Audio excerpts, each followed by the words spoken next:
Dear friends, എല്ലാവർക്കും PSC പ്രിസത്തിലേക്ക് സ്വാഗതം. ഇന്ന് നമ്മൾ 8ാം ക്ലാസ്സിലെ SCERT ന്യൂ സിലബസ് പ്രകാരമുള്ള സോഷ്യൽ സയൻസിലെ രണ്ടാമത്തെ ചാപ്റ്ററിൻ്റെ രണ്ടാമത്തെ പാർട്ടാണ് പഠിക്കാൻ പോകുന്നത്. അപ്പോൾ ഇതുവരെയുള്ള നമ്മുടെ ക്ലാസ്സുകൾ കാണാത്ത പുതിയ ഏതെങ്കിലും വ്യൂസ് ഉണ്ടെങ്കിൽ നമ്മുടെ ക്ലാസ്സുകളൊന്ന് സബ്സ്ക്രൈബ് ചെയ്ത് കാണുക. അതുപോലെ തന്നെ ആ തൊട്ടടുത്തുള്ള ബെൽ ബട്ടൺ കൂടി എനേബിൾ ചെയ്താൽ നമ്മളിടുന്ന വീഡിയോസ് അപ്പോൾ തന്നെ നോട്ടിഫിക്കേഷനായിട്ട് നിങ്ങൾക്ക് ലഭിക്കുന്നതായിരിക്കും. അതുപോലെ തന്നെ നമ്മുടെ ക്ലാസ്സുകൾ ഇഷ്ടപ്പെട്ടാൽ ലൈക്ക് ചെയ്യാൻ മറക്കല്ലേ. പിന്നെ നിങ്ങളുടെ കമൻറ്റുകൾ എന്തായാലും കമൻറ്റ് ബോക്സിലിടുക. അപ്പോൾ നമ്മളിന്ന് സമയം പാഴാക്കി കളയുന്നില്ല, നമ്മൾ നമ്മുടെ ക്ലാസ്സിലേക്ക് പോവുകയാണ്. നമ്മുടെ ഏറ്റവും പ്രധാനപ്പെട്ട 8ാം ക്ലാസ്സിലെ ഒരു ചാപ്റ്ററിലൂടെയാണ് നമ്മൾ കടന്നു പോകുന്നത്. അപ്പോൾ ഇത് PSC കൂടുതൽ തവണ PSC എക്സാമുകൾക്കെല്ലാം ചോദിച്ചിട്ടുള്ള ക്വസ്റ്റ്യൻസ് അടങ്ങിയ ഒരു ചാപ്റ്ററാണ് ഇവിടെ നമ്മൾ പഠിച്ചുകൊണ്ടിരിക്കുന്നത്. അപ്പോൾ ഇന്ന് നമ്മൾ പഠിക്കാൻ പോകുന്നത് ഗതാഗതവും വാർത്താവിനിമയവും എന്ന് പറയുന്ന ഒരു ഭാഗത്തോട്ടാണ്. വ്യാപാരം, വ്യവസായം, സൈനിക ആവശ്യങ്ങൾ എന്നിവയ്ക്ക് വേണ്ടി ബ്രിട്ടീഷുകാർ ഇന്ത്യയിൽ ഗതാഗത വാർത്താവിനിമയ സൗകര്യങ്ങൾ വിപുലീകരിച്ചു. റെയിൽവേയും പോസ്റ്റൽ സംവിധാനവും കമ്പി തപാലും അവർ ആരംഭിച്ചു. അപ്പം നമുക്കിവിടെ റെയിൽവേ, പോസ്റ്റല്, കമ്പി തപാല് ഇതൊക്കെ ആരംഭിച്ചത് ആരാണ്? ബ്രിട്ടീഷുകാരാണ്. ചരക്ക് നീക്കം എളുപ്പത്തിലാക്കുവാൻ റോഡ് ഗതാഗതം മെച്ചപ്പെടുത്തി. ഇന്ത്യയുടെ എല്ലാ ഭാഗങ്ങളിലേക്കും സഞ്ചരിക്കാനും ആശയവിനിമയം നടത്താനും പരസ്പരം മനസ്സിലാക്കാനും ഈ സൗകര്യങ്ങൾ ഇന്ത്യക്കാരെ സഹായിച്ചു. അതുവഴി ദേശീയ മനോഭാവം രൂപപ്പെടുകയും ദേശീയ പ്രസ്ഥാനം ശക്തിപ്പെടുകയും ചെയ്തു. ഏകീകൃത ഭരണ സമ്പ്രദായം, നിയമവ്യവസ്ഥ, നാണയവ്യവസ്ഥ തുടങ്ങിയവ നടപ്പിലാക്കിയതും ജനങ്ങൾക്കിടയിൽ ഐക്യബോധം സൃഷ്ടിച്ചു. അപ്പോൾ ഏകീകൃത ഭരണ സമ്പ്രദായം കൊണ്ടുവന്നു, നിയമവ്യവസ്ഥ, അതുപോലെ നാണയവ്യവസ്ഥ ഒക്കെ നമ്മുടെ ജനങ്ങൾക്കിടയിലെ ഐക്യബോധം സൃഷ്ടിക്കുന്നതിന് കാരണമായി. അങ്ങനെയാണ് ഇന്ത്യയിലെ ദേശീയത വളർന്നത്. അപ്പോൾ ഇന്ത്യൻ ദേശീയതയുടെ വളർച്ചയെ സഹായിച്ച ഘടകങ്ങൾ എന്തൊക്കെയാണ്? ഇവിടെ സൂചകങ്ങളായിട്ട് തന്നിട്ടുണ്ട്. സാമ്പത്തിക നയം, സാമൂഹിക പരിഷ്കരണ പ്രസ്ഥാനങ്ങൾ, സാഹിത്യവും പത്രങ്ങളും, പാശ്ചാത്യ വിദ്യാഭ്യാസം, ഗതാഗതവും വാർത്താവിനിമയവും ഇതൊക്കെ എന്ത് ചെയ്തു? നമ്മുടെ ഇന്ത്യൻ ദേശീയതയുടെ വളർച്ചയെ സ്വാധീനിച്ച ഘടകങ്ങളാണ്. ഇനി നമ്മൾ പറയുന്നത് രാഷ്ട്രീയ സംഘടനകൾ രൂപം കൊള്ളുന്നു. എങ്ങനെയാണെന്ന് നോക്കാം. ബ്രിട്ടീഷുകാർക്കെതിരെ ജനങ്ങളെ ഒറ്റക്കെട്ടായി അണിനിരത്തുന്നതിന് സംഘടനകൾ രൂപീകരിക്കണമെന്ന അഭിപ്രായം ഇന്ത്യയുടെ വിവിധ ഭാഗങ്ങളിൽ നിന്നും ഉയർന്നു വന്നു. ഇതിൻ്റെ ഫലമായി 19ാം നൂറ്റാണ്ടിൻ്റെ രണ്ടാം പകുതിയിൽ പുതിയ രാഷ്ട്രീയ പ്രസ്ഥാനങ്ങൾ രൂപപ്പെട്ടു. അവയിൽ ചില രാഷ്ട്രീയ പ്രസ്ഥാനങ്ങളാണ് നമ്മളിനി പഠിക്കാൻ പോകുന്നത്. വളരെ വളരെ ഇമ്പോർട്ടൻ്റ് ആണ് ഈ ഒരു ഭാഗം എന്ന് പറയുന്നത്. അപ്പം നമുക്ക് നോക്കാം. ആദ്യകാല രാഷ്ട്രീയ പ്രസ്ഥാനങ്ങൾ ഏതൊക്കെയാണ്? അവയുടെ പ്രവർത്തന കേന്ദ്രങ്ങൾ ഏതെല്ലാം? നേതൃത്വം നൽകിയ ദേശീയ നേതാക്കൾ ആരെല്ലാം? ഇതാണ് നമ്മൾ പഠിക്കുന്നത്. അതിലൊന്നാമത്തേതാണ് ഇന്ത്യൻ അസോസിയേഷൻ. ഇന്ത്യൻ അസോസിയേഷൻ പ്രവർത്തിച്ചിരുന്നത് കൽക്കട്ട കേന്ദ്രീകരിച്ചാണ്. അപ്പോൾ ഇന്ത്യൻ അസോസിയേഷൻ പ്രവർത്തനം ആരംഭിച്ചത് എവിടെയാണ്? കൽക്കട്ടയിലാണ്. ഇതിന് നേതൃത്വം നൽകിയ നേതാക്കന്മാരായിരുന്നു സുരേന്ദ്രനാഥ ബാനർജിയും ആനന്ദ മോഹൻ ബോസും. അപ്പോൾ ആരൊക്കെയാണ് ഇന്ത്യൻ അസോസിയേഷൻ്റെ സ്ഥാപകർ? അല്ലെങ്കിൽ ഇന്ത്യൻ അസോസിയേഷന് നേതൃത്വം നൽകിയത് സുരേന്ദ്രനാഥ ബാനർജി, ആനന്ദ മോഹൻ ബോസ്. ഇവരുടെ പ്രവർത്തന കേന്ദ്രം എവിടെയാണ്? കൊൽക്കട്ടയിലാണ്. ഇനി രണ്ടാമത് നമ്മൾ പറയുന്നു മദ്രാസ് മഹാജൻ സഭ. മദ്രാസ് മഹാജൻ സഭയുടെ കേന്ദ്രമെന്ന് പറയുന്നത് ആ പേരിൽ തന്നെയുണ്ട്. ഇത് എവിടെയാണ്? മദ്രാസിലാണ്. ഇതിൻ്റെ നേതാക്കന്മാർ ആരൊക്കെയാണ്? M വീരരാഘവാചാരി, G സുബ്രഹ്മണ്യ അയ്യർ, ആനന്ദ ചാർലു. ആരൊക്കെയാണ്? M വീരരാഘവാചാരി, G സുബ്രഹ്മണ്യ അയ്യർ, ആനന്ദ ചാർലു എന്നിവരാണ് മദ്രാസ് മഹാജൻ സഭ സ്ഥാപിച്ചത്. മദ്രാസിലാണ് ഇതിൻ്റെ കേന്ദ്രമെന്ന് പറയുന്നത്. ഇനി നമ്മൾ അടുത്ത് പറയുന്നത് Bombay association. Bombay presidency association എന്നും പറയും, അല്ലെങ്കിൽ Bombay association, Bombay presidency association. അപ്പോൾ ഇതിൻ്റെ കേന്ദ്രം എവിടെ തന്നെയാണ്? ബോംബെ ആണ് പ്രവർത്തന കേന്ദ്രം. ഇതിൻ്റെ സ്ഥാപകർ ആരൊക്കെയാ? ഫിറോസ് ഷാ മേത്ത, KD തെലാങ്ക്, ബദറുദ്ദീൻ തിയാബ്ജി. അപ്പോൾ ആരൊക്കെയാണ്? ഫിറോസ് ഷാ മേത്ത, KT തെലാങ്ക്, അതുപോലെ ബദറുദ്ദീൻ തിയാബ്ജി എന്നിവരാണ് ഏതിൻ്റെ ബോംബെ പ്രസിഡൻസി അസോസിയേഷൻ സ്ഥാപിച്ചത്. അപ്പോൾ ബോംബെ അസോസിയേഷൻ വേറെ ഉണ്ട് കേട്ടോ. ഇത് ബോംബെ പ്രസിഡൻസി അസോസിയേഷനാണ്. ബോംബെ പ്രസിഡൻസി അസോസിയേഷനാണ് നമ്മുടെ ഫിറോസ് ഷാ മേത്തയും KT തെലാങ്കും ബദറുദ്ദീൻ തിയാബ്ജിയും ചേർന്നിട്ട് രൂപീകരിച്ചത്.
കരിൽ ഒരാൾ ഇംഗ്ലീഷുകാരനായ അലൻ ഒക്ടേവിയൻ ഹ്യൂം ആയിരുന്നു. WC ബാനർജി എന്ന അഭിഭാഷകനായിരുന്നു അന്നത്തെ യോഗത്തിൽ അധ്യക്ഷത വഹിച്ചത്. അപ്പോൾ ഇതെന്താണ്? ദേശീയ സ്വാതന്ത്ര്യ സമര ചരിത്രം കുട്ടികൾക്ക് എന്ന് പറയുന്ന ആ ഒരു കൃതിയിലെ KSICLൻ്റെ ദേശീയ സ്വാതന്ത്ര്യ സമര ചരിത്രം കുട്ടികൾക്ക് ആ ഒരു കൃതിയിൽ നിന്ന് എടുത്ത കുറച്ച് കാര്യങ്ങളാണ് നമ്മളിവിടെ വായിച്ചത്. എന്താണ്? 1885 ഡിസംബർ 28 പകൽ 12 മണിക്ക് നമ്മുടെ ബോംബെയിലെ ഗോകുൽദാസ് തേജ്പാൽ സംസ്കൃത കോളേജിലാണ് എന്ത് ചെയ്തത്? ഒരു യോഗം നടന്നു. അതിൻ്റെ പ്രത്യേകതയാണ് നമ്മൾ പറയുന്നത്. അതിൽ 78 പേർ പങ്കെടുത്തു. വിവിധ പ്രദേശങ്ങളിൽ നിന്ന് പലരും അതിൽ പങ്കെടുത്തു എന്ന് നമ്മൾ പറഞ്ഞു. അതിൽ ഇംഗ്ലീഷ് സംസാരിക്കുന്ന ഒരാളുണ്ടായിരുന്നു സംഘാടകരിൽ. അദ്ദേഹമാണ് അലൻ ഒക്ടേവിയൻ ഹ്യൂം എന്ന് പറയുന്നത്. ഇനി അവിടെ അധ്യക്ഷത വഹിച്ചത് ആരായിരുന്നു? WC ബാനർജി. അദ്ദേഹം ഒരു അഭിഭാഷകനായിരുന്നു.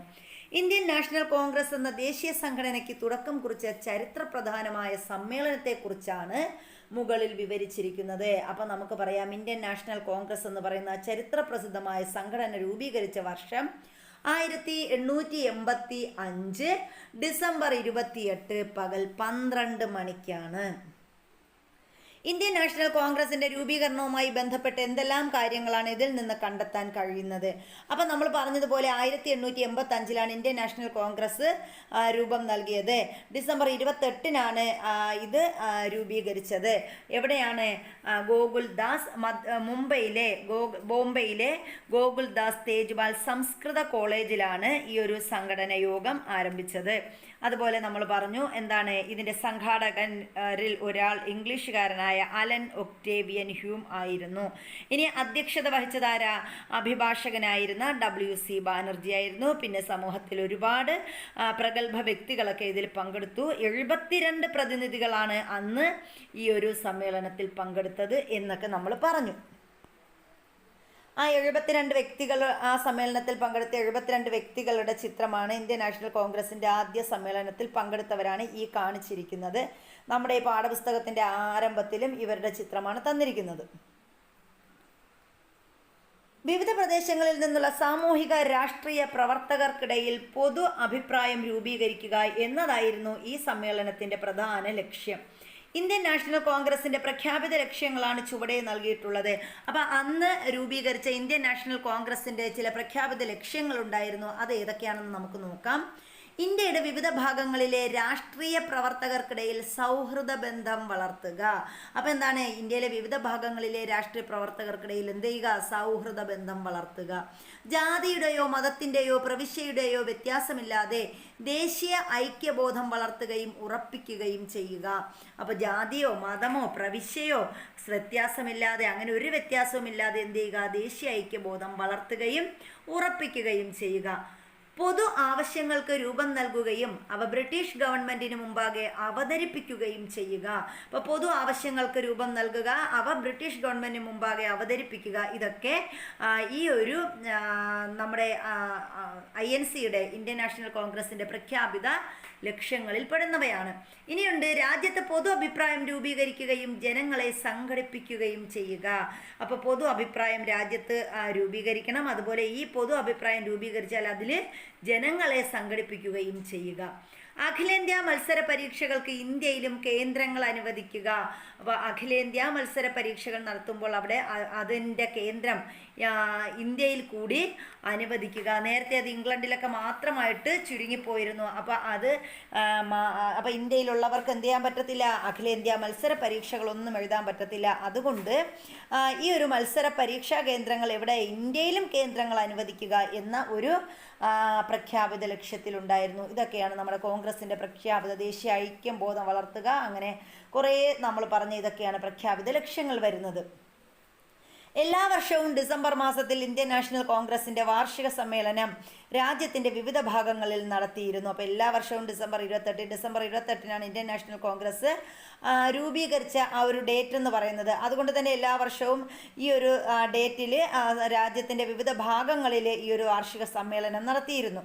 അക്കാലത്തെ പ്രധാനപ്പെട്ട നേതാക്കളായിരുന്നു ദാദാഭായ് നവറോജി, സുരേന്ദ്രനാഥ ബാനർജി, ഫിറോസ് ഷാ മേത്ത, ബദറുദ്ദീൻ തിയാബ്ജി, ഗോപാലകൃഷ്ണ ഗോഖലെ, ബാലഗംഗാധര തിലക്, P. ആനന്ദ ചാർലു, R.C. ദത്ത്, ആനന്ദ മോഹൻ ബോസ് എന്നിവർ. അപ്പോൾ എല്ലാ വർഷവും നമ്മൾ പറഞ്ഞു ഡിസംബറിൽ ഈ ഒരു കോൺഗ്രസ് സമ്മേളനം നടക്കും. അപ്പോൾ രാജ്യത്തിൻ്റെ വിവിധ ഭാഗങ്ങളിൽ ഇത് നടത്തിയിരുന്നു. അങ്ങനെ ഈ കാലഘട്ടത്തിലൊക്കെ ഇന്ത്യൻ നാഷണൽ കോൺഗ്രസിൻ്റെ പ്രധാനപ്പെട്ട നേതാക്കളായിരുന്നവർ ആരൊക്കെയാണ്? ദാദാഭായ് നവറോജി പറഞ്ഞു, സുരേന്ദ്രനാഥ ബാനർജി, ഫിറോസ് ഷാ മേത്ത, ബദറുദ്ദീൻ തിയാബ്ജി, ഗോപാലകൃഷ്ണ ഗോഖലെ, ബാലഗംഗാധര തിലക്, P. ആനന്ദ ചാർലു, R.C. ദത്ത്, ആനന്ദ മോഹൻ ബോസ് എന്നിവർ ആയിരുന്നു. ഇനി വിഭജനവും ഭിന്നിപ്പിക്കലും എന്ന് പറഞ്ഞിട്ട് ഒരു ഭാഗമുണ്ട്. അതിനു മുമ്പ് നമുക്കിവിടെ ഒരു കോളത്തിൽ കുറച്ച് ഇത് തന്നിട്ടുണ്ട്. അപ്പോൾ ഇതാണ് അലൻ ഒക്ടേവിയൻ ഹ്യൂമിൻ്റെ ചിത്രം എന്ന് പറയുന്നത്. നമ്മുടെ സംഘാടന, അതായത് INCയുടെ സംഘാടകരിൽ ഒരാളാണ് ഈ പറഞ്ഞ അലൻ ഒക്ടേവിയൻ ഹ്യൂം. അദ്ദേഹത്തിൻ്റെ ഒരു ചിത്രമാണ് തന്നിരിക്കുന്നത്. ഇനി ഇവിടെ WC ബാനർജിയുടെ ചിത്രം തന്നിട്ടുണ്ട്. അടുത്ത നമ്മൾ പറയുന്നത് ഇതാണ് സർ C. ശങ്കരൻ നായർ എന്ന് പറയുന്നത്, ചേറ്റൂർ ശങ്കരൻ നായർ. ഇദ്ദേഹത്തിൻ്റെ പ്രത്യേകത എന്താണ്? ഇദ്ദേഹമാണ് ഇന്ത്യൻ നാഷണൽ കോൺഗ്രസിൻ്റെ അധ്യക്ഷനായ ആദ്യ മലയാളി എന്ന് പറയുന്നത്. അപ്പോൾ ഇന്ത്യൻ നാഷണൽ കോൺഗ്രസിൻ്റെ അധ്യക്ഷനായ ആദ്യ മലയാളിയാണ് ആര്? C. ശങ്കരൻ നായർ. 1897 അമരാവതി കോൺഗ്രസ് സമ്മേളനത്തിലാണ് ഇദ്ദേഹം കോൺഗ്രസിൻ്റെ അധ്യക്ഷ പദവി അലങ്കരിച്ചത്. അപ്പോൾ അദ്ദേഹം 1897 അമരാവതി കോൺഗ്രസ് സമ്മേളനം നടക്കുന്നു. ആ സമ്മേളനത്തിൽ മലയാളിയായ C. ശങ്കരൻ നായർ കോൺഗ്രസിൻ്റെ അധ്യക്ഷ പദവി അലങ്കരിച്ചു. ഇനി നമ്മൾ പറയുന്നത് വിഭജനവും ഭിന്നിപ്പിക്കലും. ഐക്യ ബംഗാൾ ഒരു ശക്തിയാണ്. ബംഗാൾ വിഭജിക്കപ്പെട്ടാൽ ശക്തിക്ഷയമുണ്ടാകും. കോൺഗ്രസ് നേതാക്കന്മാരുടെ തോന്നൽ ഇതാണ്. അവരുടെ ആശങ്ക പൂർണ്ണമായും ശരിയാണ്. ബംഗാൾ വിഭജിക്കാനുള്ള പദ്ധതികളുടെ മേന്മകളിലൊന്ന് ഇതുതന്നെയാണ്. നമ്മുടെ മുഖ്യ ലക്ഷ്യങ്ങളിലൊന്ന് നമ്മുടെ ഭരണത്തിൻ്റെ എതിരാളികളെ ഭിന്നിപ്പിക്കുകയും അതുവഴി എതിർക്കുന്ന സംഘടനയെ ദുർബലമാക്കുകയുമാണ്. അപ്പോൾ ഇത് ആര് പറഞ്ഞതാ? എച്ച് റിസ്ലെ, KSICL, നമ്മുടെ ദേശീയ സ്വാതന്ത്ര്യ സമര ചരിത്രം കുട്ടികൾക്ക് ആ ഒരു പുസ്തകത്തിൽ നിന്ന് എടുത്തിട്ടുള്ള കുറച്ച് വരികൾ, എച്ച് റിസ്ലയുടെ. അപ്പോൾ ഇതിലെന്താ പറഞ്ഞത്? ഐക്യ ബംഗാൾ എന്ന് പറയുന്നത് ഒരു ശക്തിയാണ്. ബംഗാൾ വിഭജിക്കപ്പെട്ടാൽ ശക്തിക്ഷയമുണ്ടാകും. കോൺഗ്രസ് നേതാക്കന്മാരുടെ തോന്നൽ ഇതാണ്. ഇവരുടെ ആശങ്ക പൂർണ്ണമായും ശരിയാണ്. ബംഗാൾ വിഭജിക്കാനുള്ള പദ്ധതികളുടെ മേന്മകളിലൊന്ന് ഇത് തന്നെയാണ്. നമ്മുടെ മുഖ്യ ലക്ഷ്യങ്ങളിലൊന്ന് നമ്മുടെ ഭരണത്തിൻ്റെ എതിരാളികളെ ഭിന്നിപ്പിക്കുകയും അതുവഴി എതിർക്കുന്ന സംഘടനയെ ദുർബലമാക്കുകയുമാണ് ചെയ്യുന്നത്. അപ്പം നമ്മുടെ ബംഗാൾ വിഭജനത്തിൻ്റെ ലക്ഷ്യം വിശദീകരിച്ചുകൊണ്ട് ഇന്ത്യ ഗവൺമെൻറ്റിൻ്റെ ആഭ്യന്തര സെക്രട്ടറി ആയിരുന്ന റിസ്ലെ എഴുതിയ ഒരു ഔദ്യോഗിക കുറിപ്പിലെ വിവരണമാണ് നമ്മൾ മുകളിൽ വായിച്ചത്. അപ്പോൾ എന്താണ്? കോൺഗ്രസിൻ്റെ നേതൃത്വത്തിൽ നടക്കുന്ന സമരങ്ങളെ ദുർബലപ്പെടുത്താൻ ബ്രിട്ടീഷ് അധികാരികൾ പലതരം തന്ത്രങ്ങൾ ആവിഷ്കരിച്ചു. അവയിൽ പ്രധാനമായിരുന്നു ബംഗാൾ വിഭജനം. അപ്പം നമുക്കറിയാം, ബംഗാൾ വിഭജനം എന്ന് പറയുന്നത് നമ്മുടെ ബ്രിട്ടീഷുകാർ നടത്തിയ ഏറ്റവും വലിയ ഒരു തന്ത്രമാണ്. എന്തിനാണ്? കോൺഗ്രസിൻ്റെ നേതൃത്വത്തിലുള്ള സമരങ്ങളെ ദുർബലപ്പെടുത്തുന്നതിന് വേണ്ടി ബ്രിട്ടീഷുകാർ ചെയ്തതാണ് ഈ ഒരു ബംഗാൾ വിഭജനം എന്ന് പറയുന്നത്. ദേശീയ പ്രസ്ഥാനത്തിൻ്റെ ശക്തി കേന്ദ്രമായ ബംഗാൾ പ്രവിശ്യയെ രണ്ടായി വിഭജിക്കുക എന്നതായിരുന്നു ലക്ഷ്യം. അപ്പോൾ ഈ ദേശീയ പ്രസ്ഥാനത്തിൻ്റെ ശക്തി കേന്ദ്രം ഏത് എന്ന് ചോദിച്ചാൽ അത് എവിടെയാണ്? ബംഗാളാണ്. നമ്മുടെ രവീന്ദ്രനാഥ ടാഗോർ, ബങ്കിം ചന്ദ്ര ചാറ്റർജി ഇവരൊക്കെ ഉള്ള സ്ഥലമാണ് ബംഗാൾ എന്ന് പറയുന്നത്. അപ്പോൾ ഈ ബംഗാളിനെ എന്ത് ചെയ്യുക? വിഭജിക്കുക എന്നതായിരുന്നു ലക്ഷ്യം. നിലവിലുള്ള ബംഗാൾ പ്രവിശ്യ വിസ്തൃതമാണെന്നും കാര്യക്ഷമമായ ഭരണനിർവഹണത്തിന് വിഭജനം അനിവാര്യമാണെന്നുമാണ് ബ്രിട്ടീഷ് വൈസ്രോയി ആയിരുന്ന കഴ്സൺ പ്രഭു വാദിച്ചത്. അപ്പോൾ കഴ്സൺ പ്രഭു എന്താ പറഞ്ഞത്? വലിയൊരു പ്രവിശ്യയാണ് ബംഗാൾ, അതുകൊണ്ട് ബംഗാളിനെ ഭരണ സൗകര്യാർത്ഥം വിഭജിക്കണം എന്ന് പറഞ്ഞിട്ടാണ് ഇയാൾ എന്ത് ചെയ്യാൻ ആരംഭിച്ചത്? ബംഗാൾ വിഭജനത്തിന് തയ്യാറായത്. അങ്ങനെ ബംഗാൾ വിഭജനം വന്നു. നമുക്ക് നോക്കാം. ബംഗാളിനെ കിഴക്കൻ ബംഗാൾ, പടിഞ്ഞാറൻ ബംഗാൾ എന്നിങ്ങനെ രണ്ടായി വിഭജിച്ചു. അപ്പോൾ ബംഗാളിനെ എന്തൊക്കെയാ? കിഴക്കൻ ബംഗാളെന്നും പടിഞ്ഞാറൻ ബംഗാളെന്നും രണ്ടായിട്ട് വിഭജിച്ചു. കിഴക്കൻ ബംഗാൾ മുസ്ലിം ഭൂരിപക്ഷ പ്രദേശവും പടിഞ്ഞാറൻ ബംഗാൾ ഹിന്ദു ഭൂരിപക്ഷ പ്രദേശവുമായിരുന്നു. അപ്പോൾ കിഴക്കുള്ളവർ ഭൂരിപക്ഷക്കാർ ആരാ? കിഴക്ക് മുസ്ലിങ്ങളായിരുന്നു ഭൂരിപക്ഷക്കാർ, പടിഞ്ഞാറ് ഹിന്ദുക്കളായിരുന്നു ഭൂരിപക്ഷം ആളുകളെന്ന് പറയുന്നത്. അങ്ങനെ നമ്മൾ ബംഗാൾ വിഭജിച്ചു പോയി. ബംഗാൾ വിഭജനത്തിന് പിന്നിലെ ലക്ഷ്യം എന്തായിരുന്നു? വിഭജനം നിലവിൽ വന്ന 1905 ഒക്ടോബർ 16 ബംഗാളിലുടനീളം ദുഃഖാചരണം നടന്നു. അപ്പോൾ ബംഗാൾ വിഭജനം നടന്നതെന്ന 1905 ഒക്ടോബർ 16 ആ ഒരു ദിവസം ശ്രദ്ധിക്കുക. ഒക്ടോബർ 16 ബംഗാൾ വിഭജനം നടക്കുന്നത്. ആരാണ് ബംഗാൾ വിഭജനം നടത്തിയ വൈസ്രോയി? അതെ, കഴ്സൺ പ്രഭുവാണ് ബംഗാൾ വിഭജനം നടത്തിയത്. അപ്പോൾ ഈ ദിവസം ഒക്ടോബർ 16 ബംഗാളിലുടനീളം എന്ത് നടന്നു? ദുഃഖാചരണം നടന്നു. കൽക്കത്തയിൽ ഹർത്താൽ ആചരിച്ചു. അപ്പോൾ കൽക്കത്തയിൽ ആളുകളൊക്കെ എന്ത് ചെയ്തു? ഹർത്താൽ ആചരിച്ചു. രവീന്ദ്രനാഥ ടാഗോർ രചിച്ച അമർ സോണാർ ബംഗ്ല എന്ന ദേശഭക്തി ഗാനവും ആലപിച്ചുകൊണ്ട് ജനങ്ങൾ തെരുവുകളിൽ സംഘടിച്ചു. അപ്പോൾ രവീന്ദ്രനാഥ ടാഗോറിൻ്റെ അമർ സോണാർ ബംഗ്ല എന്ന് പറയുന്ന ഒരു ഗാനമുണ്ട്. അപ്പോൾ ആ ഒരു ദേശഭക്തി ഗാനവും ആലപിച്ചുകൊണ്ടാണ് ജനങ്ങൾ തെരുവിലേക്ക് സംഘടിച്ചത്. ഈ പ്രതിപക്ഷങ്ങൾ ഈ പ്രതിഷേധങ്ങൾ എന്ത് ചെയ്തു? ഒരു വലിയ സമരമായി മാറി. അപ്പോൾ ഇവരെല്ലാവരും കൂടി റോഡുകളിലൊക്കെ തളിച്ചുകൂടി തെരുവുകളിലൊക്കെ സംഘടിച്ചു. അങ്ങനെ എന്ത് ചെയ്തു? ഇതൊരു പ്രതിഷേധമായി മാറി, ഒരു വലിയ സമരമായി, പ്രതിഷേധ സമരമായി മാറി. സ്വദേശി പ്രസ്ഥാനമെന്ന് അപ്പോൾ ഇത് പിന്നീട് എന്താണ്? സ്വദേശി പ്രസ്ഥാനം എന്നറിയപ്പെടുന്നു. അപ്പോൾ ഈ ഒരു പ്രതിഷേധം അറിയപ്പെടുന്ന പേരാണ് സ്വദേശി പ്രസ്ഥാനം. ഇന്ത്യൻ ദേശീയ പ്രസ്ഥാനത്തിന് ശക്തമായ ഒരു കുതിച്ചുചാട്ടമുണ്ടായത് സ്വദേശി പ്രസ്ഥാനത്തോടു കൂടിയാണ്. അപ്പോൾ ഈ ഒരു ഇന്ത്യൻ ദേശീയ പ്രസ്ഥാനം ശക്തമായത് ഏത് പ്രസ്ഥാനത്തോടു കൂടിയാണ് എന്ന് ചോദിച്ചാൽ നമുക്ക് നിസ്സംശയം പറയാം. ഏതോടുകൂടിയാണ്? സ്വദേശി പ്രസ്ഥാനത്തോടു കൂടിയാണ്. ഇന്ത്യൻ വസ്തുക്കളുടെ ഉപയോഗവും ബ്രിട്ടീഷ് വസ്തുക്കളുടെ ബഹിഷ്കരണവുമായിരുന്നു ഈ പ്രസ്ഥാനത്തിൻ്റെ പ്രധാന സമരരീതി. അപ്പോൾ ഈ ഒരു പ്രസ്ഥാനം ഏത് പ്രസ്ഥാനമാണ്? നമ്മുടെ സ്വദേശി പ്രസ്ഥാനത്തിൻ്റെ ഒരു സമരരീതി എന്ന് പറയുന്നത് എന്താണ്? ഇന്ത്യൻ വസ്തുക്കളുടെ ഉപയോഗം, ഇന്ത്യൻ വസ്തുക്കൾ മാത്രം ഉപയോഗിക്കുക, ബ്രിട്ടീഷ് വസ്തുക്കളെ ബഹിഷ്കരിക്കുക, അതാണ് ഇവരുടെ സമരരീതി എന്ന് പറയുന്നത്. സ്വാശ്രയം എന്നതായിരുന്നു സ്വദേശി പ്രസ്ഥാനത്തിൻ്റെ പ്രധാന ആശ്രയം. സ്വാശ്രയം അതായത് സ്വന്തമായി ആശ്രയിക്കുക, നമുക്കുള്ളത് നമ്മൾ എടുക്കുക എന്ന ഒരു അതായത് ഇന്ത്യക്ക് അകത്തുള്ളത് ഇന്ത്യയിൽ ഉപയോഗിക്കുക എന്ന ഒരു പ്രസ്ഥാനം, അതാണ് സ്വദേശി പ്രസ്ഥാനം. സ്വദേശി വ്യവസായങ്ങളും മറ്റ് സംരംഭങ്ങളും വിജയിപ്പിക്കുക എന്നാണ് ഇതിൻ്റെ അർത്ഥം. അപ്പോൾ സ്വദേശി പ്രസ്ഥാനത്തിൻ്റെ സ്വാശ്രയം എന്ന് പറഞ്ഞാൽ തന്നെ എന്താണ്?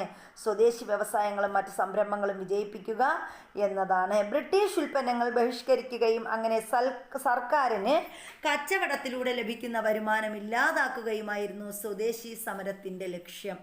അപ്പോൾ സ്വദേശി സമരത്തിൻ്റെ ലക്ഷ്യം എന്താണ്? സ്വന്തം വ്യവസായങ്ങളും മറ്റ് സംരംഭങ്ങളും, അതായത് സ്വദേശി വ്യവസായങ്ങളും സംരംഭങ്ങളും വിജയിപ്പിക്കുക, ബ്രിട്ടീഷ് ഉൽപ്പന്നങ്ങൾ ബഹിഷ്കരിക്കുക, അതിലൂടെ എന്ത് ചെയ്യുക? ബ്രിട്ടീഷുകാർക്ക് കച്ചവടത്തിലൂടെ കിട്ടുന്ന വരുമാനം ഇല്ലാതാക്കുക. ഇതിൻ്റെ ഭാഗമായി നിരവധി തുണിമില്ലുകൾ, സോപ്പ് നിർമ്മാണശാലകൾ, തീപ്പെട്ടി ഫാക്ടറികൾ, കൈത്തറി സ്ഥാപനങ്ങൾ, ദേശീയ ബാങ്കുകൾ, ഇൻഷുറൻസ് കമ്പനികൾ എന്നിവ ആരംഭിച്ചു. അപ്പോൾ സ്വദേശി പ്രസ്ഥാനത്തിൻ്റെ ഭാഗമായിട്ടാണ് എന്തൊക്കെ രൂപം കൊണ്ടത്?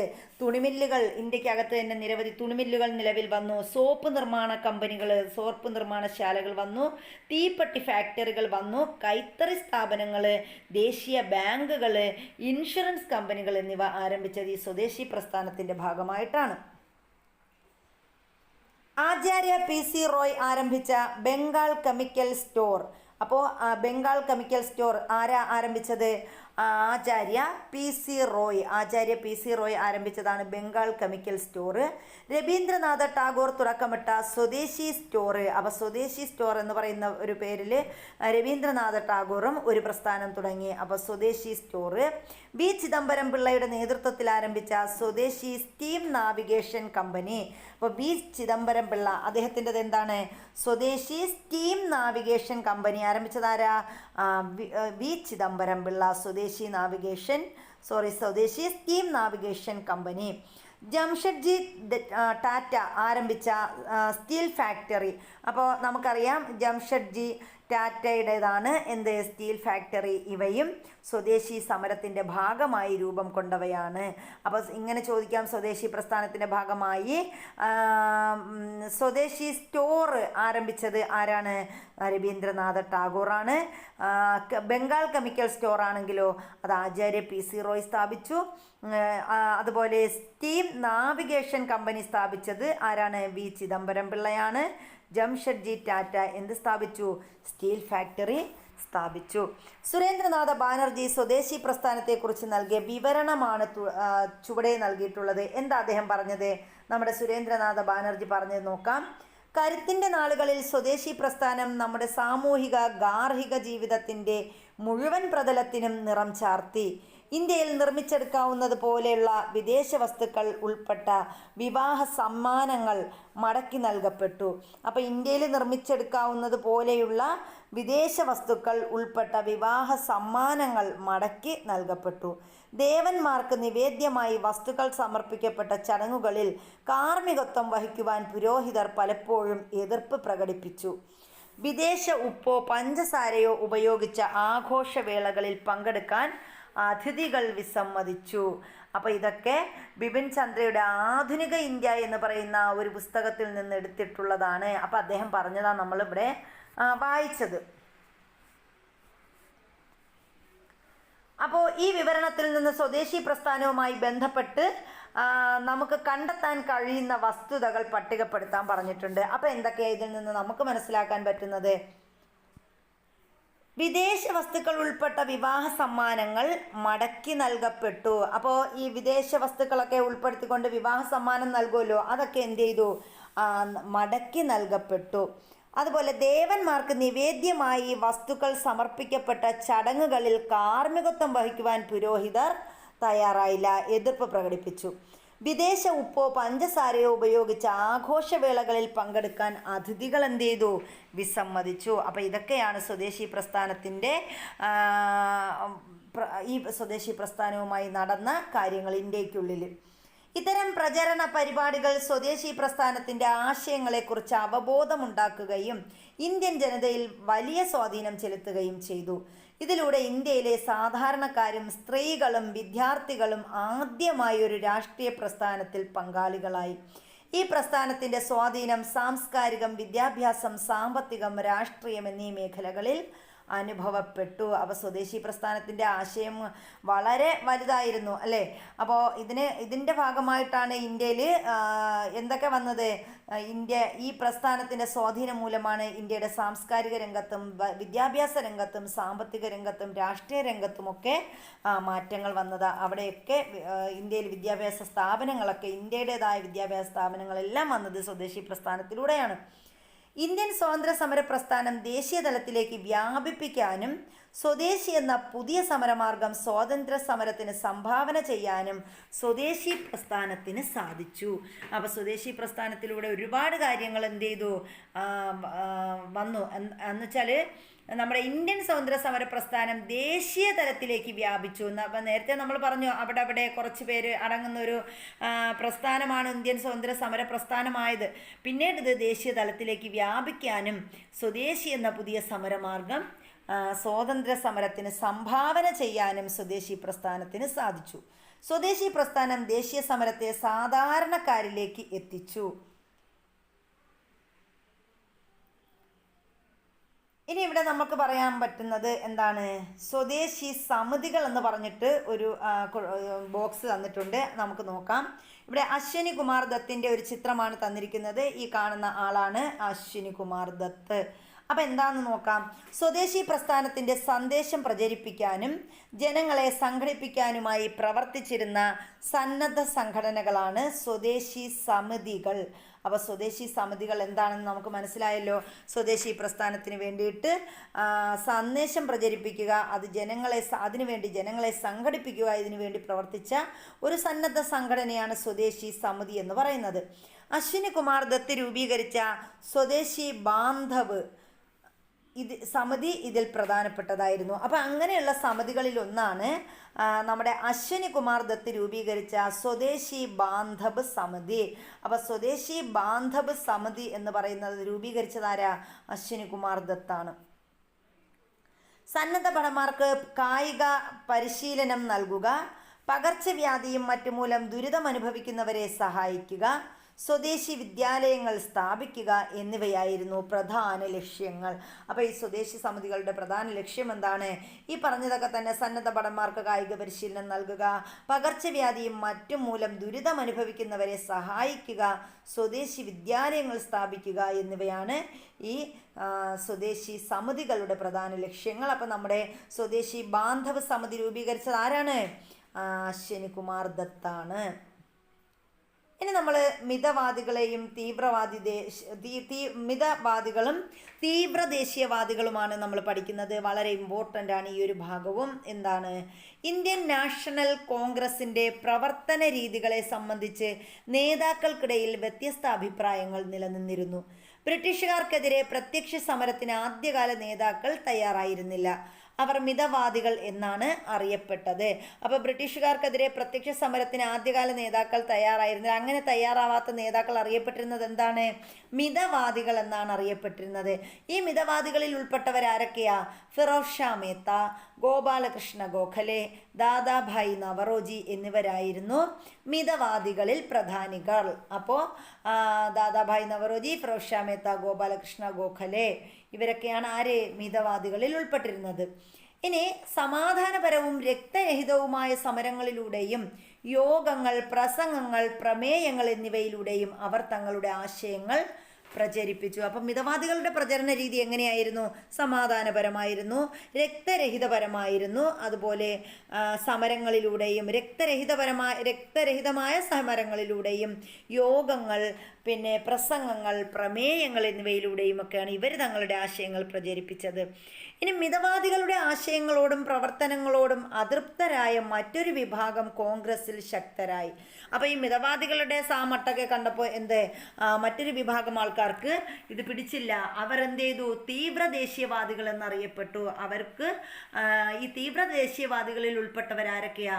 ബാലഗംഗാധര തിലക്, ബിപിൻ ചന്ദ്രപാൽ, ലാലാ ലജപത് റായ്. അപ്പോൾ ഈ ലാൽ ബാൽ പാൽ ഇവരെയാണ് നമ്മൾ എന്തെന്ന് പറയുന്നത്? ലാൽ ബാൽ പാൽ എന്ന് അറിയപ്പെടുന്നത് ഇവരാണ്. ബാലാ ഗംഗാധര തിലക്, ബിപിൻ ചന്ദ്രപാൽ, ലാലാ ലജപത് റായ്. അപ്പോൾ ഇവരെന്ത് ചെയ്തു? ഇവർ തീവ്ര ദേശീയവാദികളായി രംഗത്തോട്ട് വന്നു. ഇവരുടെ പ്രവർത്തന രീതികൾ മിതവാദികളുടേതിൽ നിന്നും തികച്ചും വിഭിന്നമായിരുന്നു. അപ്പോൾ അവർ രക്തരഹിത വിപ്ലവമാണെങ്കിൽ ഇവര് എന്താണ്? രക്തവിപ്ലവം. അങ്ങനെയുള്ള ഒരു പ്രവർത്തന മേഖലയായിരുന്നു തീവ്രവാദത്തിൻ്റെത്. സ്വദേശി ബഹിഷ്കരണം തുടങ്ങിയ വിപ്ലവകരമായ പ്രവർത്തന രീതികൾ സ്വീകരിച്ച ഇവർ ശക്തമായ പ്രത്യക്ഷ സമരത്തിലൂടെ മാത്രമേ സ്വാതന്ത്ര്യം നേടാൻ കഴിയൂ എന്ന് വാദിച്ചു. അപ്പോൾ ചിലപ്പോൾ ഇങ്ങനെയും ചോദിക്കാം, ശക്തമായ പ്രത്യക്ഷ സമരത്തിലൂടെ മാത്രമേ സ്വാതന്ത്ര്യം നേടാൻ കഴിയൂ എന്ന് വാദിച്ചവരാരാണ്? മിതവാദികളാണോ തീവ്രവാദികളാണോ? തീവ്രവാദികളാണ്. മിതവാദികളുടെയും തീവ്രദേശീയവാദികളുടെയും അഭിപ്രായ ഭിന്നതകൾ 1907 സൂററ്റിലെ കോൺഗ്രസ് സമ്മേളനത്തിൽ വച്ച് രൂക്ഷമായി. അപ്പോൾ 1907 കോൺഗ്രസിൻ്റെ സൂററ്റ് സമ്മേളനം നടക്കുകയാണ്. അപ്പോൾ ഈ സൂററ്റ് സമ്മേളനത്തിൽ വെച്ച് മിതവാദികളുടെയും തീവ്രദേശീയവാദികളുടെയും അഭിപ്രായ ഭിന്നതകൾ എന്ത് ചെയ്തു? രൂക്ഷമായി. സമ്മേളനം തുടർന്നു കൊണ്ടുപോവുക പോലും അസാധ്യമായി. ഈ സംഭവ വികാസങ്ങൾ കോൺഗ്രസിനെ പിളർപ്പിലേക്ക് നയിച്ചു. അങ്ങനെ എന്ത് ചെയ്തു? 1907 കോൺഗ്രസിൽ ഒരു പിളർപ്പുണ്ടായി. ഈ ഒരു പിളർപ്പിന് നമ്മൾ പറയുന്നത് സൂററ്റ് പിളർപ്പ് എന്നാണ്. കോൺഗ്രസിലുണ്ടായ പിളർപ്പ് ബ്രിട്ടീഷുകാർ വളരെ സാമർഥ്യമായി മുതലെടുത്തു. ഭിന്നിപ്പിച്ച് ഭരിക്കുക എന്ന നയം കൂടുതൽ ആഴത്തിൽ പ്രാവർത്തികമാക്കുന്നതിന് ഇതിലൂടെ ബ്രിട്ടീഷുകാർക്ക് സാധിച്ചു. അപ്പോൾ 1907 ഈ ഒരു സൂററ്റ് സമ്മേളനത്തിൽ നടന്ന മിതവാദികളുടെയും തീവ്രവാദികളുടെയും ആ ഒരു അഭിപ്രായ ഭിന്നതയെ ആര് മുതലെടുത്തു? ബ്രിട്ടീഷുകാർ മുതലെടുക്കുകയും അവർ ഭിന്നിപ്പിച്ച് ഭരിക്കുക എന്ന ആ ഒരു നയം കൂടുതൽ ആഴത്തിൽ പ്രാവർത്തികമാക്കുകയും ചെയ്തു. ബ്രിട്ടീഷുകാർ തീവ്രദേശീയവാദികൾക്കെതിരെ കർശന നടപടികൾ ആരംഭിച്ചു. നേതാക്കളെ അറസ്റ്റ് ചെയ്തു.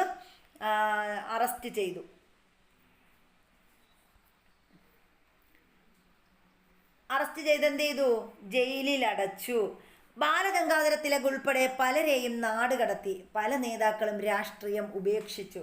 അപ്പോൾ ബ്രിട്ടീഷുകാർ തീവ്രദേശീയവാദികളായ അല്ലെങ്കിൽ തീവ്രദേശീയവാദത്തിനെതിരെ എന്തൊക്കെയാണ് ചെയ്തത്? നേതാക്കന്മാരെ പലരെയും പിടിച്ച് ജയിലിലടച്ചു. ബാലഗംഗാധര തിലകനെ ഉൾപ്പെടെ പലരെയും നാടുകടത്തി. പല നേതാക്കളും അങ്ങനെ രാഷ്ട്രീയം ഉപേക്ഷിച്ചു. ജനരോഷം തണുപ്പിക്കുന്നതിനും കോൺഗ്രസിലെ മിതവാദികളെ സ്വാധീനിക്കുന്നതിനും വേണ്ടി ചില ഭരണപരിഷ്കാരങ്ങൾ ബ്രിട്ടീഷുകാർ നടപ്പിലാക്കി. 1909 നടപ്പിലാക്കിയ മിൻറ്റോ മോർലി ഭരണപരിഷ്കാരങ്ങൾ ഇത്തരത്തിലുള്ളതായിരുന്നു. അപ്പോൾ 1909 എന്താണ് പ്രത്യേകത? മിൻറ്റോ മോർലി ഭരണപരിഷ്കാരം നടപ്പിലാക്കിയ വർഷമാണ് 1909. ഈ പരിഷ്കാരത്തിലെ പ്രധാന വ്യവസ്ഥകളാണ് മുസ്ലിങ്ങൾക്ക് പ്രത്യേക നിയോജക മണ്ഡലം ഏർപ്പെടുത്തുക. അപ്പോൾ മുസ്ലിങ്ങൾക്ക് പ്രത്യേക നിയോജക മണ്ഡലം ഏർപ്പെടുത്തിക്കൊണ്ടുള്ള ഭരണപരിഷ്കാരം ഏതെന്ന് ചോദിച്ചാൽ ഏതാണ്? 1909 നടപ്പിലാക്കിയ മിൻറ്റോ മോർലി ഭരണപരിഷ്കാരമാണ്. നിയമനിർമ്മാണ സഭകളുടെ പ്രവർത്തനങ്ങളും അധികാരങ്ങളും വിപുലപ്പെടുത്തുക തുടങ്ങിയവ ഇതിൽ ഉൾപ്പെടുന്നതാണ്. അപ്പോൾ എന്തൊക്കെയാണ്? മുസ്ലിങ്ങൾക്ക് പ്രത്യേക നിയോജക മണ്ഡലം ഏർപ്പെടുത്തുക, നിയമനിർമ്മാണ സഭകളുടെ പ്രവർത്തനങ്ങളും അധികാരങ്ങളും വിപുലപ്പെടുത്തുക തുടങ്ങിയവ 1909 മിൻറ്റോ മോർലി ഭരണപരിഷ്കാരങ്ങളിൽ ഉൾപ്പെട്ടതായിരുന്നു. ഇനി ഇവിടെ ഒരു പാരഗ്രാഫിൽ കുറച്ച് തന്നിട്ടുണ്ട്, നമുക്കൊന്ന് നോക്കാം. സർവ്വ ഇന്ത്യ മുസ്ലിം ലീഗിൻ്റെ രൂപീകരണം. ആഗാ ഖാന്റെ നേതൃത്വത്തിൽ ഒരു മുസ്ലിം പ്രതിനിധി സംഘം സിംലയിൽ വച്ച് മിൻറ്റോ പ്രഭുവിനെ കാണുകയും ചില ആവശ്യങ്ങൾ മുന്നോട്ട് വയ്ക്കുകയും ചെയ്തു. അപ്പോൾ ആഗാ ഖാന്റെ നേതൃത്വത്തിൽ ഒരു മുസ്ലിം പ്രതിനിധി സംഘം എവിടെ വെച്ചിട്ടാണ്? സിംലയിൽ വെച്ചിട്ട് ആരെ കണ്ടു? മിൻറ്റോ പ്രഭുവിനെ കാണുകയും അവർ ചില ആവശ്യങ്ങൾ മുന്നോട്ട് വയ്ക്കുകയും ചെയ്തു. സർക്കാരിൻ്റെ എല്ലാ തലങ്ങളിലും തങ്ങളുടെ സമുദായത്തിന് പ്രത്യേക പ്രാതിനിധ്യം നൽകണമെന്നും മുസ്ലിങ്ങൾക്ക് പ്രത്യേക നിയോജക മണ്ഡലങ്ങൾ വേണമെന്നും അവർ ആവശ്യപ്പെട്ടു. അപ്പോൾ എന്താ പറഞ്ഞത്, സർക്കാരിൻ്റെ എല്ലാ തലങ്ങളിലും തങ്ങളുടെ സമുദായത്തിന് പ്രത്യേക പ്രാതിനിധ്യം നൽകണമെന്നും മുസ്ലിങ്ങൾക്ക് പ്രത്യേക നിയോജക മണ്ഡലങ്ങൾ വേണമെന്നും അവർ ആവശ്യപ്പെട്ടു. ഈ ആവശ്യങ്ങളോടുള്ള വൈസ്രോയിയുടെ പ്രതികരണം തികച്ചും അനുകൂലമായിരുന്നു. ഇത് മുസ്ലിങ്ങൾക്കായി ഒരു പ്രത്യേക രാഷ്ട്രീയ സംഘടന ആരംഭിക്കാൻ പ്രചോദനമാകുകയും 1906 സർവേന്ത്യ മുസ്ലിം ലീഗ് സ്ഥാപിതമാവുകയും ചെയ്തു. അപ്പോൾ സർവേന്ത്യ മുസ്ലിം ലീഗ് സ്ഥാപിതമായ വർഷം പ്രധാനപ്പെട്ടതാണ്. 1906 സർവേന്ത്യ മുസ്ലിം ലീഗ് രൂപീകരിക്കുന്നത്. ഇനി നമ്മൾ നേരത്തെ പറഞ്ഞ ലാൽ ബാൽ പാലിനെ കുറിച്ചൊന്ന് പറയാം. സ്വദേശി പ്രസ്ഥാനത്തിന് കൂടുതൽ കരുത്ത് പകർന്നുകൊണ്ട് ബ്രിട്ടീഷ് ഭരണം അവസാനിപ്പിക്കേണ്ടതിൻ്റെ ആവശ്യകത ഊന്നിപ്പറഞ്ഞ തീവ്ര ദേശീയ നേതാക്കന്മാരാണ് ലാലാ ലജപത് റായ്, ബാലഗംഗാധര തിലക്, ബിപിൻ ചന്ദ്രപാൽ ഇവർ ലാൽ ബാൽ പാൽ എന്നറിയപ്പെടുന്നു. അപ്പം നേരത്തെയൊക്കെ PSC ചോദിക്കുമായിരുന്നു ലാൽ ബാൽ പാൽ ഇവരിൽ ഉൾപ്പെടാത്തതാര് എന്നൊക്കെ ചോദിക്കുമായിരുന്നു. അപ്പോൾ നമ്മളത് പഠിച്ചു വെക്കണം. അടുത്ത് നമ്മൾ പറയുന്നത് എന്താണ്, ഹോം റൂൾ ലീഗിനെ കുറിച്ചാണ്. 1914 ആരംഭിച്ച ഒന്നാം ലോക യുദ്ധത്തിൻ്റെ കാലത്ത് രാഷ്ട്രീയ പ്രവർത്തനങ്ങൾ വീണ്ടും സജീവമായി. ഇതിന് നേതൃത്വം നൽകിയത് ഹോം റൂൾ ലീഗ് എന്ന സംഘടനയായിരുന്നു. അപ്പോൾ നമുക്കറിയാം ഒന്നാം ലോകമഹായുദ്ധം നടക്കുന്നത് എന്നാണ് 1914 മുതൽ 1918 വരെയാണ് ഒന്നാം ലോകമഹായുദ്ധം നടക്കുന്നത്. അപ്പോൾ ഇതിന് നേതൃത്വം നൽകിയത് ഈ സമയത്ത് ഒന്നാം ലോകമഹായുദ്ധത്തിൻ്റെ കാലത്ത് രാഷ്ട്രീയ പ്രവർത്തനങ്ങൾ വീണ്ടും എന്ത് ചെയ്തു, സജീവമായി. ഈ രാഷ്ട്രീയ പ്രവർത്തനങ്ങൾക്ക് നേതൃത്വം നൽകിയത് ആരാ, ഹോം റൂൾ ലീഗ്സ് എന്ന സംഘടനയായിരുന്നു. ആനി ബസന്റിൻ്റെയും ബാലഗംഗാധര തിലകൻ്റെയും നേതൃത്വത്തിൽ പ്രവർത്തനം ആരംഭിച്ച ഹോം റൂൾ ലീഗ് നഗരങ്ങളിലും ഗ്രാമങ്ങളിലും ജനപിന്തുണ നേടി. അപ്പോൾ നമ്മുടെ ഹോം റൂൾ ലീഗിൻ്റെ നേതാക്കന്മാർ ആരൊക്കെയായിരുന്നു ഇന്ത്യയിൽ നേതാക്കന്മാർ? ആനി ബസന്റും ബാലഗംഗാധര തിലകനും. ഇവരുടെ നേതൃത്വത്തിലാണ് ഈ ഹോം റൂൾ പ്രസ്ഥാനം ആരംഭിച്ചത്. അപ്പം ഇത് എന്ത് ചെയ്തു, ഹോം റൂൾ അഥവാ സ്വയം ഭരണമായിരുന്നു ഈ സംഘടനയുടെ ലക്ഷ്യം. അപ്പോൾ ഹോം റൂൾ പ്രസ്ഥാനത്തിൻ്റെ ലക്ഷ്യം എന്താണ്? ഹോം റൂൾ അഥവാ സ്വയം ഭരണം. ഇതാണ് ഹോം റൂൾ പ്രസ്ഥാനത്തിൻ്റെ ലക്ഷ്യം. ഹോം റൂൾ ലീഗിൻ്റെ പ്രചാരണത്തിനായി ആനി ബസന്റും ബാലഗംഗാധര തിലകും രാജ്യത്തുടനീളം സഞ്ചരിക്കുകയും ഇതിൻ്റെ ശാഖകൾ സ്ഥാപിക്കുകയും ചെയ്തു. ഹോം റൂൾ ലീഗിൻ്റെ പ്രവർത്തനങ്ങൾ ബ്രിട്ടീഷ് ആധിപത്യത്തിന് ഭീഷണിയാണെന്ന് തിരിച്ചറിഞ്ഞ ഗവൺമെൻറ് ആനി ബസന്റിനെ അറസ്റ്റ് ചെയ്ത് ജയിലിലടച്ചു. അപ്പോൾ ആനി ബസന്റിനെ എന്ത് ചെയ്തു, ഹോം റൂൾ ലീഗിൻ്റെ പ്രവർത്തനങ്ങൾ ബ്രിട്ടീഷ് ആധിപത്യത്തിന് തടസ്സമാവുമെന്ന് പേടിച്ച് അവരെന്ത് ചെയ്തു, ആനി ബസന്റിനെ ജയിലിലടച്ചു. പിന്നീട് ജയിൽ മോചിതയായ അവർ 1917 കൽക്കട്ട സമ്മേളനത്തിൽ കോൺഗ്രസിൻ്റെ അധ്യക്ഷയായി തിരഞ്ഞെടുക്കപ്പെട്ടു. അപ്പോൾ 1917 ഇന്ത്യൻ നാഷണൽ കോൺഗ്രസിൻ്റെ വനിതാ അധ്യക്ഷയായിരുന്നു ആരെന്ന് പറയുന്നത്, നമ്മുടെ ആനി ബസന്റ് എന്ന് പറയുന്നത്, ആനി ബസന്റ്. അപ്പോൾ INCയുടെ ഇന്ത്യൻ നാഷണൽ കോൺഗ്രസിൻ്റെ ആദ്യത്തെ വനിതാ അധ്യക്ഷ ആര് എന്ന് ചോദിച്ചാൽ ആരാണ്, നമ്മുടെ ആനി ബസന്റ് ആണ്. 1917 കൊൽക്കട്ട സമ്മേളനത്തിലാണ് ആനി ബസന്റ് എന്ത് ചെയ്തത്, ഈ കോൺഗ്രസിൻ്റെ അധ്യക്ഷയായി തിരഞ്ഞെടുക്കപ്പെട്ടത്. ഇന്ത്യൻ നാഷണൽ കോൺഗ്രസിൻ്റെ അധ്യക്ഷയായ ആദ്യ വനിതയാണ് ആനി ബസന്റ്. ഇനി നമ്മൾ പറയുന്നത് ഐക്യത്തിൻ്റെ ലക്നൗ നോക്കാം. 1916 കോൺഗ്രസിൻ്റെ വാർഷിക സമ്മേളനം നടന്നത് ലക്നൌവിലായിരുന്നു. അപ്പോൾ 1916 കോൺഗ്രസിൻ്റെ വാർഷിക സമ്മേളനം നടക്കുന്നത് എവിടെയാണ്, ലക്നൌവിലാണ്. ഈ സമ്മേളനം ചില സുപ്രധാന തീരുമാനങ്ങളാൽ ശ്രദ്ധേയമായിരുന്നു. അപ്പോൾ ഈ 1916 കോൺഗ്രസ് സമ്മേളനം, ലക്നൗ സമ്മേളനത്തിൽ ചില സുപ്രധാന തീരുമാനങ്ങളൊക്കെ എടുത്തു. എന്താണ്, മിതവാദികളും തീവ്രദേശീയവാദികളും ഐക്യപ്പെടാനും, അതായത് ഒരുമിച്ച് ചേരാനും, ഇന്ത്യൻ നാഷണൽ കോൺഗ്രസും സർവേന്ത്യ മുസ്ലിം ലീഗും ഒരുമിച്ച് പ്രവർത്തിക്കാനും ഈ സമ്മേളനത്തിൽ തീരുമാനിച്ചു. അപ്പോൾ 1906 രൂപം കൊണ്ട സർവേന്ത്യ മുസ്ലിം ലീഗ്, ഈ മുസ്ലിം ലീഗും അതുപോലെ ഇന്ത്യൻ നാഷണൽ കോൺഗ്രസും ഒന്നിച്ചു ചേർന്ന് പ്രവർത്തിക്കാനും മിതവാദികളും തീവ്രദേശീയവാദികളും ഐക്യപ്പെടാനും ഒരുമിക്കാനും ഈ ഒരു 1916 ലക്നൗ സമ്മേളനം തീരുമാനിച്ചു. ഇനി ഇതര വഴികളിലൂടെ ഇന്ത്യൻ നാഷണൽ കോൺഗ്രസിൻ്റെ സമര രീതിയിൽ നിന്നും വ്യത്യസ്തമായി ചില രഹസ്യ വിപ്ലവ സംഘടനകൾ രൂപീകരിച്ച് സായുധ സമരത്തിൻ്റെ മാർഗം അവലംബിച്ചു. അപ്പോൾ ഈ സമയത്ത് എന്ത് ചെയ്തു? ചില രഹസ്യ സംഘടനകളൊക്കെ, ചില രഹസ്യ വിപ്ലവ സംഘടനകളൊക്കെ രൂപം കൊണ്ടു. അങ്ങനെ പാശ്ചാത്യ സാമ്രാജ്യത്തെ ഹിംസയിലൂടെ മാത്രമേ അമർച്ച ചെയ്യാൻ കഴിയൂ എന്ന് ഈ രഹസ്യ സംഘടനക്കാർ വിശ്വസിച്ചു. അവയിൽ ചിലതാണ് ഇനി നമ്മൾ പറയാൻ പോകുന്നത്. ഏതൊക്കെയാണെന്ന് പറയാം. അതിലുള്ള വിപ്ലവ സംഘടനകളാണ്. ഒന്നാമത്തേത് അനുശീലൻ സമിതി. ഈ അനുശീലൻ സമിതി ആരംഭിച്ചത് എവിടെയാണ്? ബംഗാളിലാണ്. അനുശീലൻ സമിതി ബംഗാളിലാണ് ആരംഭിച്ചത്. ഇതിന് നേതൃത്വം നൽകിയത് സചീന്ദ്രനാഥ് സന്യാലും അരബിന്ദ ഘോഷുമാണ്. അപ്പോൾ സചീന്ദ്രനാഥ് സന്യാൽ അതുപോലെ അരബിന്ദോ ഘോഷ് എന്നിവർ ചേർന്നിട്ടാണ് ഏത് സംഘടനയ്ക്ക് രൂപം നൽകിയത്? അനുശീലൻ സമിതി. അപ്പോൾ അനുശീലൻ സമിതി ബംഗാളിൽ രൂപീകരിച്ച ഒരു സംഘടനയാണ്, ഒരു വിപ്ലവ സംഘടനയാണ് അനുശീലൻ സമിതി. ഇതിൻ്റെ നേതൃത്വം നൽകിയിരിക്കുന്ന ആരൊക്കെയാണ്? സചീന്ദ്രനാഥ് സന്യാലും അരബിന്ദോ ഘോഷുമാണ്. അടുത്ത ഭാരത് മാതാ അസോസിയേഷൻ. ഭാരത് മാതാ അസോസിയേഷൻ സ്ഥാപിച്ചിരിക്കുന്നത് മദ്രാസിലാണ്. ഇതിൻ്റെ നേതാക്കൾ ആരൊക്കെയാ? നീലകണ്ഠ ബ്രഹ്മചാരി, വാഞ്ചി അയ്യർ, അജിത് സിംഗ് എന്നിവരാണ് ഭാരത് മാതാ അസോസിയേഷൻ സ്ഥാപിച്ചത്. ചിലപ്പോൾ ഈ ഭാരത് മാതാ അസോസിയേഷൻ തന്നിട്ട് ഇതിൽ ഉൾപ്പെടാത്ത ആളുകൾ ഏതൊക്കെയാണെന്ന് ചോദിക്കും, അല്ലെങ്കിൽ ഉൾപ്പെടുന്നവർ ഏതൊക്കെയെന്നൊക്കെ ചോദിക്കാം. അപ്പം നീലകണ്ഠ ബ്രഹ്മചാരിയുണ്ട്, വാഞ്ചി അയ്യർ, അജിത് സിംഗ് എന്നിവരാണ് ഭാരത് മാതാ അസോസിയേഷൻ മദ്രാസിൽ സ്ഥാപിച്ചത്. അടുത്ത നമ്മൾ പറയുന്നത് യുഗാന്തർ പാർട്ടിയാണ്. യുഗാന്തർ പാർട്ടി ബംഗാളിൽ ആരംഭിച്ച ഒരു സംഘടനയാണ് യുഗാന്തർ പാർട്ടി. ആരാ ഇത് രൂപീകരിച്ചത്? റാഷ് ബിഹാരി ബോസും ഖുദിറാം ബോസും ചേർന്നിട്ടാണ്. രണ്ട് ബോസുമാര്, റാഷ് ബിഹാരി ബോസ്, ഖുദിറാം ബോസ്, ഇവർ രണ്ടുപേരും ചേർന്നിട്ടാണ് യുഗാന്തർ പാർട്ടി രൂപീകരിച്ചത്. ബംഗാളിലാണ് യുഗാന്തർ പാർട്ടി രൂപീകരിക്കുന്നത്. അടുത്ത് നമ്മൾ പറയുന്നത് ഗദ്ദാർ പാർട്ടിയാണ്. ഗദ്ദാർ പാർട്ടി അമേരിക്കയിലാണ് രൂപം കൊണ്ടത്. അമേരിക്കയിൽ രൂപം കൊണ്ടൊരു പാർട്ടിയാണ് ഗദ്ദാർ പാർട്ടി. ഇത് രൂപം കൊടുത്തത് ആരാ? ലാലാ ഹർദയാലാണ് ഗദ്ദാർ പാർട്ടിക്ക് രൂപം നൽകിയത്. ഗദ്ദാർ പാർട്ടി അമേരിക്കയിൽ ലാലാ ഹർദയാൽ. ബ്രിട്ടീഷുകാരുടെ വിവിധ ചൂഷണ നയങ്ങളും അതിനെതിരെ ഇന്ത്യൻ ജനത സ്വീകരിച്ച ചെറുത്തുനിൽപ്പുകളുമാണ് ഇന്ത്യൻ ദേശീയതയുടെ വളർച്ചയിലേക്ക് നയിച്ചത്. ഇന്ത്യൻ നാഷണൽ കോൺഗ്രസിൻ്റെ രൂപീകരണത്തോടെ ബ്രിട്ടീഷുകാർക്കെതിരായ ഇന്ത്യൻ ജനതയുടെ ചെറുത്തുനിൽപ്പുകൾക്ക് ഒരു സംഘടിത രൂപം കൈവന്നു. അക്കാലത്തെ ഏറ്റവും ശക്തമായ ജനകീയ പ്രക്ഷോഭമായിരുന്നു ബംഗാൾ വിഭജനത്തിനെതിരെ നടന്ന സ്വദേശി പ്രസ്ഥാനം. പിൽക്കാലത്ത് ഗാന്ധിജി നേതൃത്വം ഏറ്റെടുത്തതോടെ സ്വാതന്ത്ര്യ സമരം കൂടുതൽ ജനകീയവും ശക്തവുമായി തീർന്നു.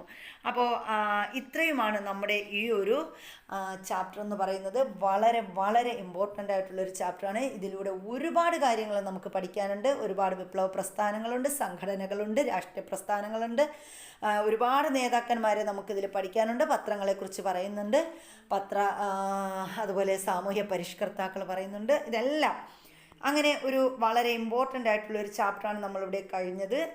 അപ്പോൾ ഇനി ഇതിൻ്റെ തുടർ പ്രവർത്തനങ്ങൾ കുട്ടികൾക്കായിട്ട് പറഞ്ഞിട്ടുണ്ട്. എന്തൊക്കെയാണ്? നീൽ ദർപ്പൺ എന്ന നാടകത്തിലെ കൂടുതൽ സംഭാഷണങ്ങൾ കോർത്തിണക്കി ഒരു റോൾ പ്ലേ അവതരിപ്പിക്കുക. ഇന്ത്യയിൽ വിവിധ സാമൂഹ്യ പരിഷ്കർത്താക്കൾ അവരുടെ പ്രവർത്തനങ്ങൾ എന്നിവ ഉൾപ്പെടുത്തി ഡിജിറ്റൽ മാഗസിൻ രൂപീകരിക്കുക. ദേശീയത ഉൾക്കൊള്ളുന്ന കവിതകൾ, ഗാനങ്ങൾ എന്നിവ ശേഖരിക്കുക എന്നൊക്കെ പറഞ്ഞിട്ടുണ്ട്. അപ്പോൾ ഇത്രയുമാണ് നമ്മുടെ ഈ ഒരു ചാപ്റ്റർ എന്ന് പറയുന്നത്. അപ്പം നമ്മുടെ ക്ലാസ്സുകൾ ഇഷ്ടപ്പെട്ടാൽ നമ്മുടെ അഭിപ്രായങ്ങളും നിർദ്ദേശങ്ങളും നിങ്ങൾ കമൻറ്റ് ബോക്സിലിടുക. അതുപോലെ ഇഷ്ടപ്പെട്ടാൽ ഒന്ന് ലൈക്ക് ചെയ്യുക. പലരും നമ്മുടെ ക്ലാസ്സുകൾ കണ്ടുപോകുന്നതല്ലാതെ ആരും തന്നെ ക്ലാസ് ഇഷ്ടപ്പെട്ടാൽ പോലും ലൈക്ക് ചെയ്യുകയോ അതല്ലെങ്കിൽ ഒരു കമൻ്റ് ഇടുകയോ ചെയ്യുന്നില്ല. നമ്മൾ അത്രയും റിസ്ക് എടുത്താണ് ഈ ഒരു ക്ലാസ്സുകൾ നിങ്ങൾക്ക് മുന്നിൽ കൊണ്ടുവന്നെത്തിക്കുന്നത്.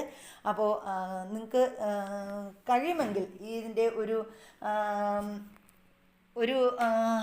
എന്താണ് ഇതിനെക്കുറിച്ച് മനസ്സിലാക്കുന്നുണ്ടെങ്കിൽ, അല്ലെങ്കിൽ ഇതിൻ്റെ പിന്നിൻ്റെ കഠിനാധ്വാനം എന്താണെന്ന് മനസ്സിലാക്കുന്നുണ്ടെങ്കിൽ നിങ്ങൾ ലൈക്ക് ചെയ്യുകയോ കമൻറ്റ് ചെയ്യുകയോ സബ്സ്ക്രൈബ് ചെയ്യുകയോ ഒക്കെ ചെയ്യുക. അപ്പോൾ എല്ലാവർക്കും നമ്മുടെ ക്ലാസ്സുകൾ കണ്ടിരിക്കുകയും കേട്ടിരിക്കുകയും ചെയ്ത എല്ലാവർക്കും വിജയാശംസകൾ. എല്ലാവർക്കും എത്രയും പെട്ടെന്ന് എത്രയും വേഗം നിങ്ങൾ ആഗ്രഹിക്കുന്ന രീതിയിലുള്ള ഒരു ഗവൺമെൻറ് ജോബ് ലഭിക്കട്ടെ എന്ന് ആത്മാർത്ഥമായിട്ട് ആഗ്രഹിച്ചുകൊണ്ട് പ്രാർത്ഥിച്ചുകൊണ്ട് ഇന്നത്തെ ക്ലാസ് ഇവിടെ വൈൻഡപ്പ് ചെയ്യുന്നു. എല്ലാവർക്കും താങ്ക് യു.